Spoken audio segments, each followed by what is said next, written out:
Hello बच्चों, कैसे हैं आप। मैं आपकी टीचर सुमन शर्मा एक बार फिर से अपने चैनल पर आप सभी बच्चों का स्वागत करती हूं और आशा करती हूं कि आप सभी बच्चे मस्त होंगे, प्रसन्नचित्त होंगे और स्वस्थ होंगे।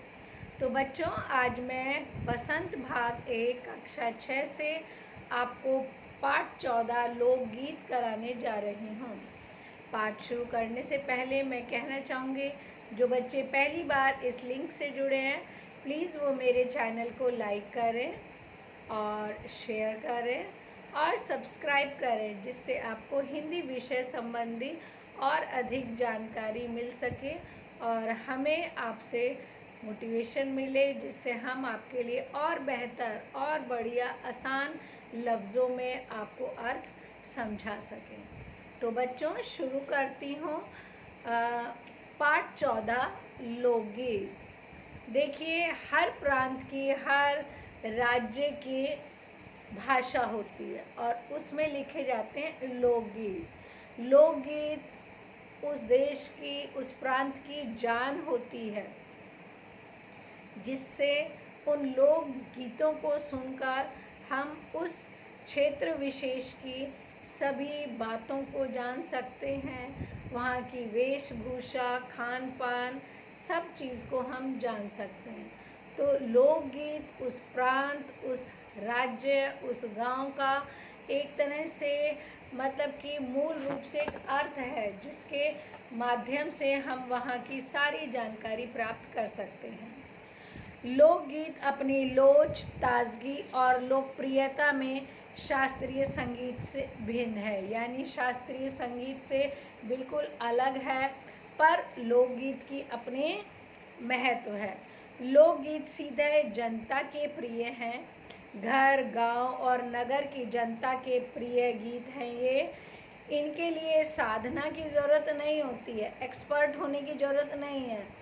त्योहार हो या विशेष अवसर पर ये गाए जाते हैं, सदा ये गाए जाते रहे हैं और इनके रचने वाले भी अधिकतर गांव के लोग ही होते हैं। गांव के अंदर ही बैठकर ये रचे जाते हैं, कहीं इंस्टीट्यूट में जाने की ज़रूरत नहीं होती। स्त्रियों ने भी इनकी रचना में विशेष भाग लिया है। ये गीत बाजों की मदद के बिना ही या साधारण ढोलक, झांझ, करताल, बांसुरी आदि की मदद से गाए जाते हैं। यानी इन वाद्य यंत्र हैं, अगर नहीं भी हैं तो भी महिलाएं इन्हें बनाती भी हैं और गाती भी हैं। एक समय था जब शास्त्रीय संगीत के सामने इनको हेय समझा जाता था, यानी इन्हें तुच्छ दृष्टि से देखा जाता था, छोटा समझा जाता था। अभी हाल तक इनकी बड़ी उपेक्षा की जाती थी, यानी इन्हें अच्छी दृष्टि से नहीं देखा जाता। पर इधर साधारण जनता की और लोगों की नज़र फिरी है, यानी कि आम जनता ने इनकी तरफ ध्यान देना ज़्यादा शुरू करा है। तो साहित्य और कला के क्षेत्र में भी परिवर्तन हुआ है। अनेक लोगों ने विविध बोलियों में लोक साहित्य और लोकगीतों के संग्रह में कमर बांधी है और इस प्रकार के अनेक संग्रह अब तक प्रकाशित भी हो गए हैं। लोकगीतों के कई प्रकार हैं। इनका एक प्रकार तो बड़ा ही ओजस्वी और सजीव है। यह इस देश के आदिवासियों का संगीत है। मध्य प्रदेश, दक्कन, छोटा नागपुर में गौंड, खांड, औराव, मुंडा, भील, संथाल आदि फैले हुए हैं, जिनमें आज भी जीवन के नियमों की जकड़ में बंध ना सका और निद्वंद लहराता है। इनके गीत और नाच अधिकतर साथ साथ और बड़े बड़े दलों में गाए और नाचे जाते हैं, यानी एक साथ मिलकर ये गाए जाते हैं और नाचे जाते हैं। 20-20, 30-30 आदमियों और औरतों के दल एक साथ या एक दूसरे के जवाब में गाते हैं। दिशाएं गूंज उठती हैं।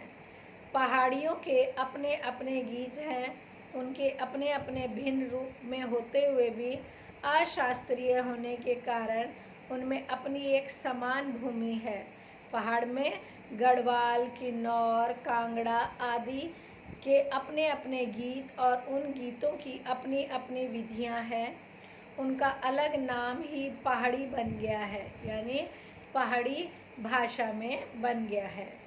वास्तविक लोकगीत देश के गांव और देहातों में, असली जो गाना है वो कहाँ पे बसता है? गांव में, देहातों में। इनका संबंध देहात की जनता से है। बड़ी जान होती है इनमें। चेता, कजरी, बारामासा, सावन आदि मिर्ज़ापुर, बनारस और उत्तर प्रदेश के पूर्वी और बिहार के पश्चिमी जिलों में गाए जाते हैं। बाउल और भतियाली बंगाल के लोकगीत हैं। पंजाब में महैया आदि इसी प्रकार के हैं। हीर रांझा, सोहिनी, महिवाल संबंधी गीत पंजाबी में और ढोला मारू आदि गीत राजस्थानी में बड़े चाव से गाए जाते हैं। इन देहाती गीतों के रचयिता कोरी कल्पना को इतना मान न देकर अपने गीतों के विषय रोज़मर्रा के बहते जीवन से लेते हैं, यानी कोई कल्पना से गढ़ा हुआ नहीं है। जो अपनी डेली रूटीन की लाइफ होती है उसी में से ये आपको अर्थ बताते हैं। उनका जीवन के आधार पर गाने बनाते हैं जिसमें वे सीधे मर्म को छूते हैं, यानी दिल को छूने वाले होते हैं। उनके राग भी साधारण पीलू, सारंग, दुर्गा, सावन, सोठा आदि हैं।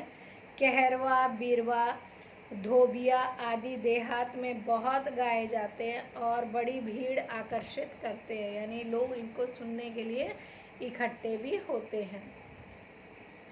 इनकी भाषा के संबंध में कहा जा चुका है कि ये सभी लोकगीत गांव और इलाकों की बोलियों में गाए जाते हैं।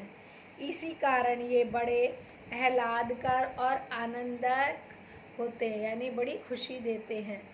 राग तो इन गीतों के आकर्षक होते ही हैं।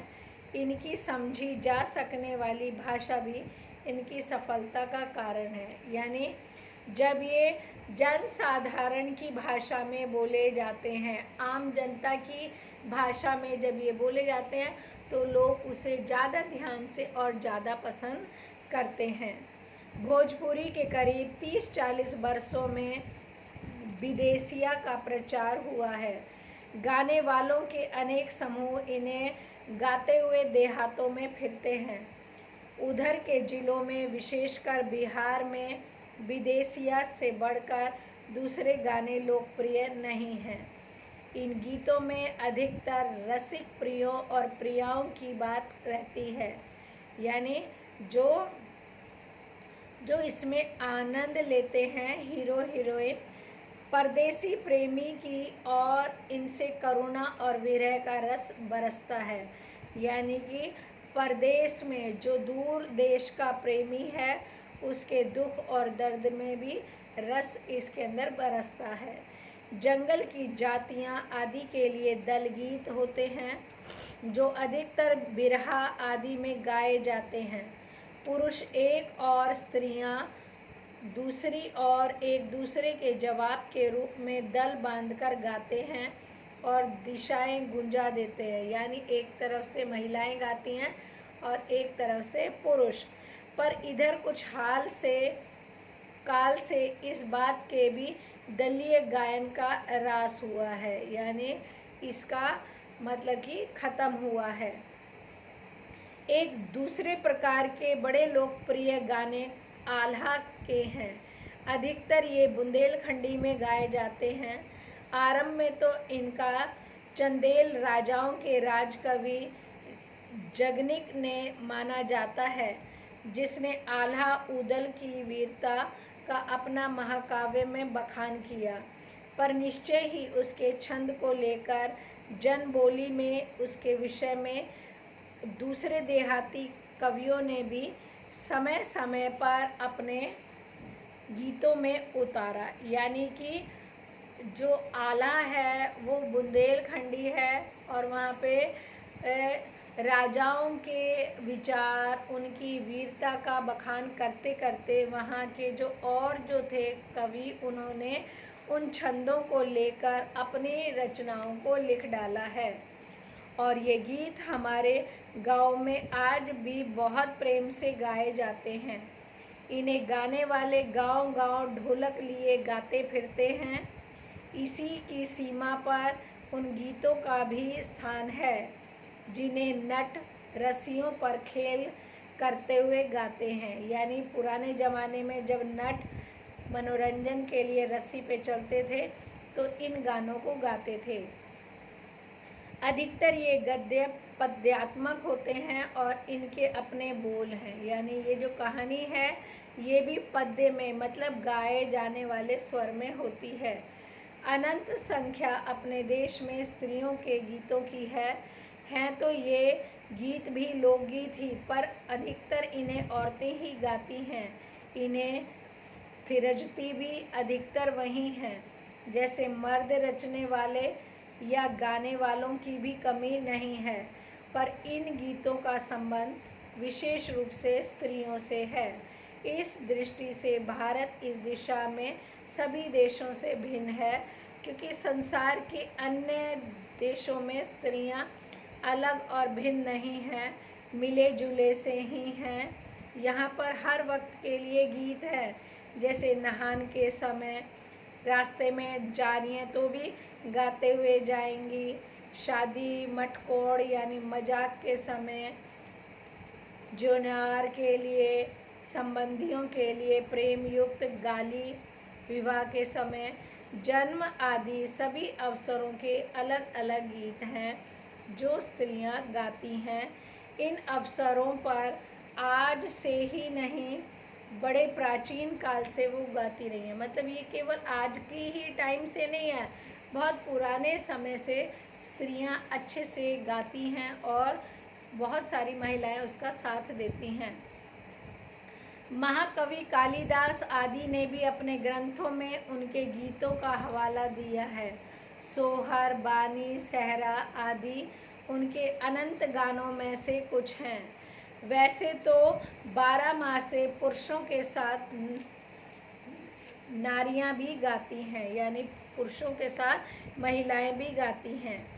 एक विशेष बात यह है कि नारियों के गाने साधारणतः अकेले नहीं गाए जाते, दल बांधकर गाए जाते हैं। अनेक कंठ एक साथ फूटते हैं। यद्यपि अधिकतर उनमें मेल नहीं होता, फिर भी त्योहारों और शुभ अवसरों पर वे बहुत ही भले लगते हैं। गांव और नगरों में गायिकाएं भी होती हैं जो विवाह, जन्म आदि अवसरों पर गाने के लिए बुला ली जाती हैं। यानी कि ऑर्केस्ट्रा या बहुत सारी महिलाएं शादी विवाह में जाकर गाती हैं। सभी ऋतुओं में स्त्रियां उल्लसित होकर दल बांध कर गाती हैं, पर होली, बरसात की कजरी आदि तो उनकी अपनी चीज़ हैं जो सुनते ही बनती है। पूरब की बोलियों में अधिकतर मैथिली, कोकिल, विद्यापति के गीत गाए जाते हैं, पर सारे देश के कश्मीर से कन्याकुमारी, केरल तक और काठियावाड़, गुजरात, राजस्थान से उड़ीसा, आंध्र तक अपने अपने विद्यापति हैं। यानी कि सबके अपने अपने विद्यापति हैं, केवल एक ही विद्यापति की एक कविताएं नहीं गाई जाती। स्त्रियां ढोलक की मदद से गाती हैं। अधिकतर उनके गाने के साथ नाच का भी पुट होता है। गुजरात का एक प्रकार का दलीय गायन गरबा है, जिसे विशेष विधि के घेरे में घूम घूम कर औरतें गाती हैं। आप सबको पता है कि वो सब होता है नवरात्रों में गुजरात में गरबा, जिसे विशेष घेरे में मिलकर गाती हैं और साथ ही लकड़ियाँ भी बजाती जाती हैं जो बाजे का काम करती हैं। उसमें नाच गायन साथ चलते हैं। वस्तुतः यह नाच ही है। सभी प्रांतों में यह लोकप्रिय हो चला है। इसी प्रकार होली के अवसर पर ब्रज में रसिया चलता है, जिसे दल के दल गाते हैं। स्त्रियां विशेष तौर पे गाती हैं। गाँव के गीतों के वास्तव में अनंत प्रकार है, यानी बहुत तरह से गाए जाते हैं। जीवन जहाँ इठला कर लहराता है, वहाँ भला आनंद के स्रोतों की कमी हो सकती है। कह रहे हैं जहाँ पर जीवन में हमेशा उतार चढ़ाव है, खुशियाँ हैं, तो वहाँ पर आनंद के जो स्रोत हैं, जहाँ से खुशियाँ मिलती हैं, वो कभी रुक नहीं सकता। उदाम जीवन में ही वहाँ के अनंत असंख्यक गाने प्रतीक हैं, यानी कि उस समय से लेकर आज तक के गाने इस चीज़ के प्रतीक हैं कि स्त्रियां हों या पुरुष हों, हमेशा हर चीज़ में खुशी में गाने गाते हैं। और ये लिखा है भगवत शरण उपाध्याय जी ने। आई होप ये पाठ आपको अच्छे से समझ में आया होगा। आप इसे पुनः पढ़ें, समझें और सुनें, आपको अच्छे से समझ में आ जाएगा। ओके बच्चों, बाय, टेक केयर।